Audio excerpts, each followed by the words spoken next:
Hello there my fellow gamers and creators, welcome back to the channel, and today we will have a look at this one. This is the MSI Stealth 17 Studio, and while it takes some design cues from MSI's gaming laptop lineup, it is mainly aimed at creators. While this is a very vague target group, I decided to put this one through our very own production workflow to see if it can deliver for our videos, and I also took it for a spin for my retouching work. And of course, I did a fair bit of gaming too. So let's see what is on offer with this one and if the studio name actually makes sense. Our review sample comes with an Intel i9-13900H, which seems to become the standard for performance notebooks this year, a whopping 64 gigs of memory, which is always welcome when working with high-res images and multiple apps at the same time, a 2TB NVMe SSD and a 17-inch 144Hz 4K mini-LED screen. In the GPU department, the studio laptop is equipped with an RTX 4080, running only at 105 watts.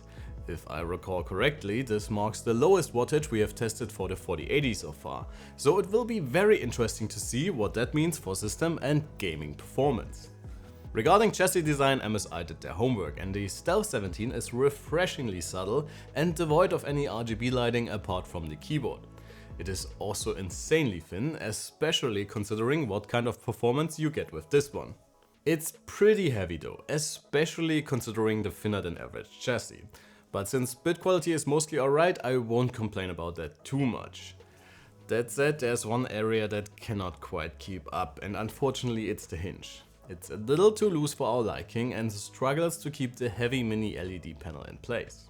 There's absolutely no reason to complain regarding ports. The studio is equipped with almost everything both a gamer and creator could ask for, and placement is also very well executed with ports across three sides of the chassis.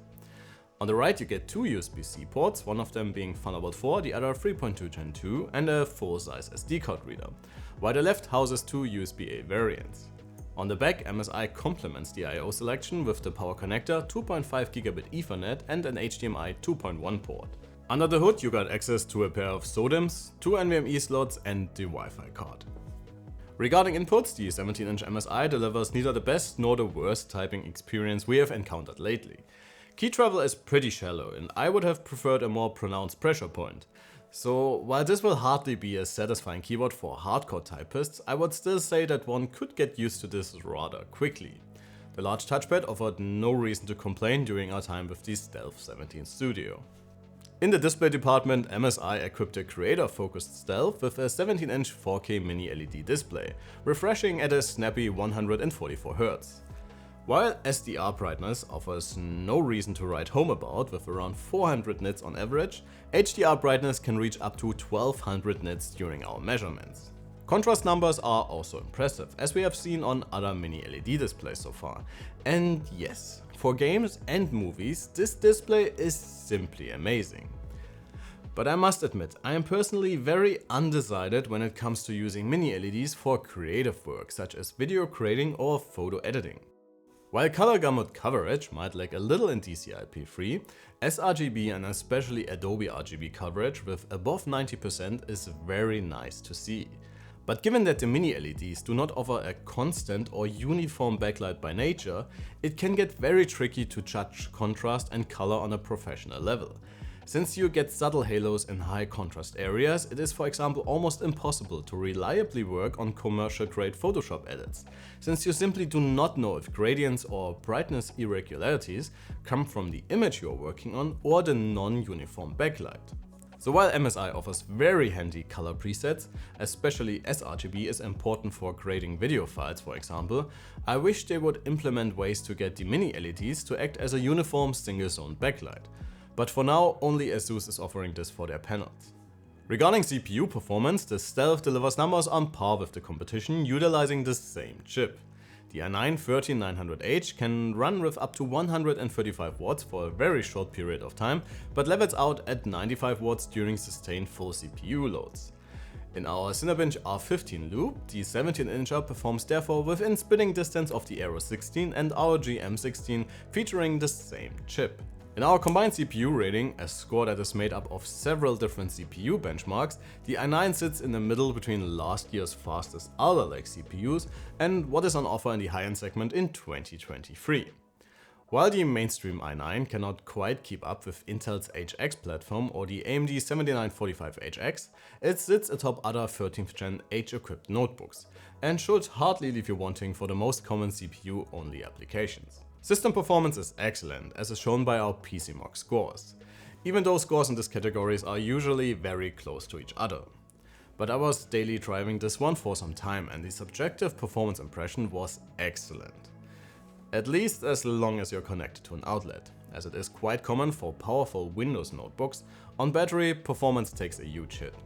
For example, PCMark on battery only delivered around 5500 points, which is about 30% less than what you get plugged in.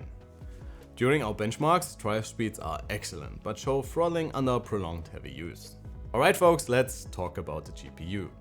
Apart from gaming, a lot of your typical creative applications are GPU accelerated nowadays, so it would be very interesting to see how the RTX 4080 fares in the studio. It is also amongst the first cards to run at a much lower wattage than the maximum of 175 watts specified by Nvidia. The MSI Stealth, the second best ADA mobile GPUs, allowed a maximum of 105 watts. So let's see how that places it amongst its RTX 4000 siblings and what was available last year. In our combined 3D Mark rating, performance is actually pretty impressive despite the lower wattage, and puts the Stealth about 10 to 15% ahead of last year's flagship, the RTX 3080 Ti. While this doesn't sound like much, you have to keep in mind that some of those 3080 Ti's in our comparison group have been running at 160 watts or more, making the 2023 4080 not only more powerful, but also a lot more efficient, allowing it to deliver a ton of GPU performance in such a slim chassis. Should you be into CGI and using Blender, the Stealth could also prove to be a reliable partner. It performs on par with other RTX 4080s and can easily outperform everything from last year.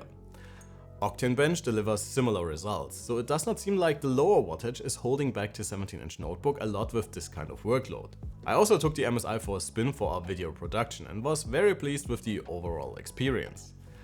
Timeline performance has been very decent, playing back our Blackmagic RAW footage without any problems, and to give you guys an idea of what to expect when it comes to export times, I compared some of the laptops in the studio with our latest Alienware X15 video. Should you be at home in the Adobe suite, Photoshop as well as Premiere scores look very promising as well, and especially Photoshop benefits tremendously from the generous amount of system memory and fast NVMe SSD.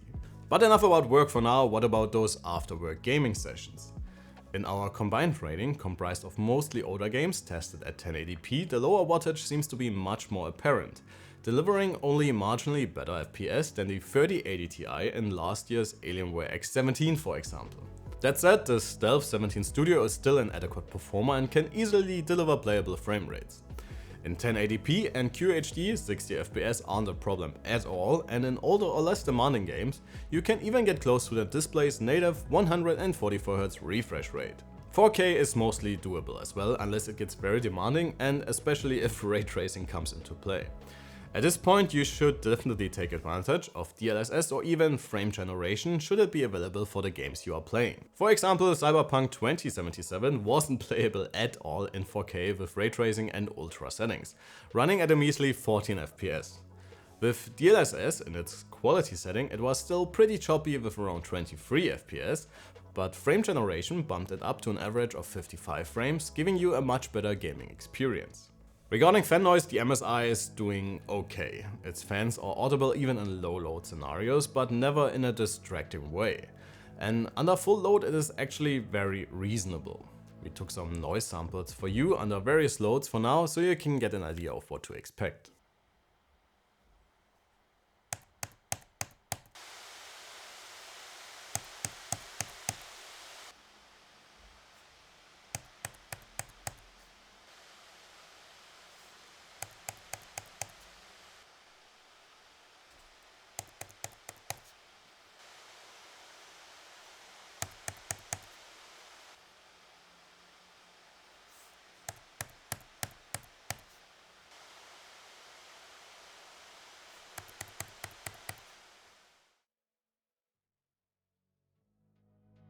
We will have some detailed numbers as soon as the written article is done, so please be patient for now.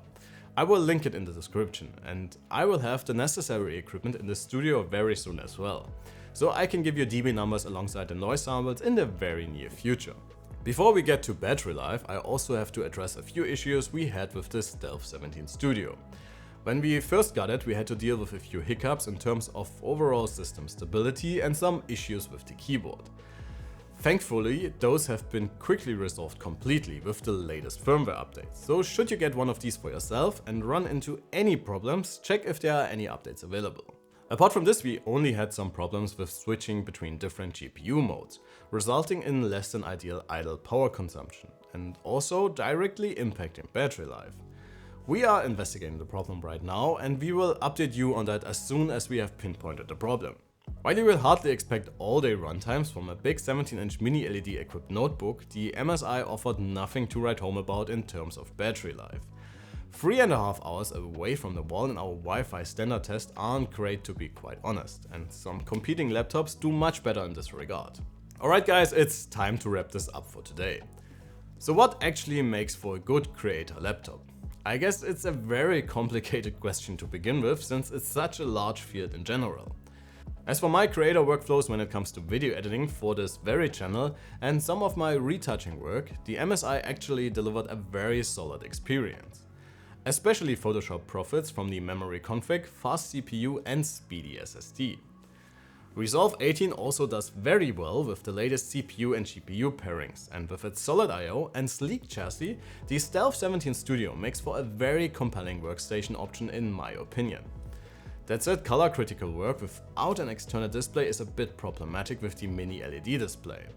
While it is absolutely amazing for consuming content, I would love to see MSI implement a one-zone toggle option for the backlight, which would help tremendously when working with photos or creating video footage. But please guys, let me know what you think about this Stealth Studio and especially what makes a great content creation notebook for you. By the way, we put affiliate links to the 17-incher as well as everything else you could see in our video in the description below if you want to get anything for yourself. That would be it for today. Thanks a ton for watching. Please leave a like on your way out and consider subscribing if you haven't already. My name is Alex, you have been absolutely fantastic and I cannot wait to see you all in the next one. Take care.